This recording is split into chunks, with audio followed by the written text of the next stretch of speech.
ஆனால் தயாரிப்பாளராக பெரும் வெற்றியை கொடுத்த ரசிகர்களால் இன்றளவும் கொண்டாடப்படும் ஒரே திரைப்படத்திற்கு எதிரான உங்களது கொடும் சொற்களை என்னால் பொறுத்தும் ஒருபோதும் மறக்கவே முடியாது என்றும் அந்த கடிதத்தில் குறிப்பிட்டிருக்கிறார்.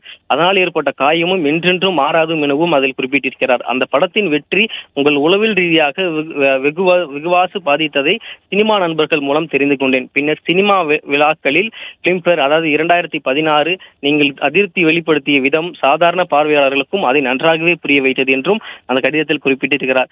எந்த ஒரு துறையிலும் வியாபார ரீதியான போட்டிகள் தவிர்க்க முடியாத ஒன்றாக தான் பார்க்கப்படுகிறது.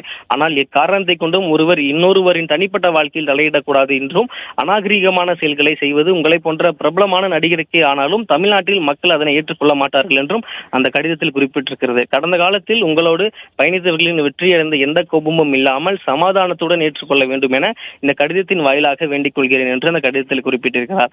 இந்த உலகம் எல்லோருக்குமானது என்றும் கடின உழைப்பால், கடவுளின் ஆசீர்வாதத்தால், மக்களின் பேரன்பால் சினிமாவில் எந்த பின்புலமும் இல்லாத ஒருவரும் இங்கு வெற்றி பெறுவதும் குடும்பத்துடன் மகிழ்ச்சியாக வாழ்வதும் உங்களை எந்த விதத்திலும் பாதிக்காது என்றும் அதில் குறிப்பிட்டிருக்கிறார். அடுத்த இசை வெளியீட்டு விழாவில் இது எதுவுமே நடக்கவில்லை என மறுத்து கற்பனையாக சில கதைகளை புனைந்து அதையே உண்மை போல நீங்கள் பேசுவதற்கான வாய்ப்புகளும் அதிகமாக இருக்கிறது என்றும் குறிப்பிட்டிருக்கிறார். அதனை கடவுள் பார்த்து கொண்டிருப்பார் என்பதை மறந்து விடாதீர்கள். இந்த நேரத்தில் ஜெர்மனி மொழியின் ஒரு வார்த்தையை அதில் பதிவு சொல்லியிருக்கிறார். அந்த வார்த்தைக்கு தீங்கு என்று அர்த்தமாக பார்க்கப்படுகிறது.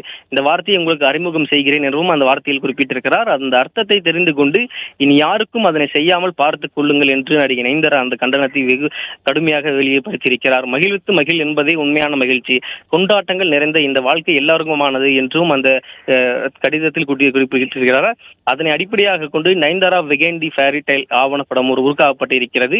இதனை ஒருமுறை பார்த்தால் உங்கள் எண்ணங்களும் நேர்மையாக நிச்சயம் மாறும் என்றும் எல்லா மேடைகளிலும் நீங்கள் சொல்லும் ஸ்பர்ட் லவ் என்பதை வெற்றி வார்த்தைகளாக மாற்றி மட்டும் ஒரு முறையாவது வாழ்க்கையிலும் கடைபிடிக்க வேண்டும் என இனி நானும் கடவுளிடம் பிரார்த்திக்கிறேன் என்று அந்த கடிதத்தில் மிகவும் கண்டனத்தை தெரிவித்திருக்கிறார்.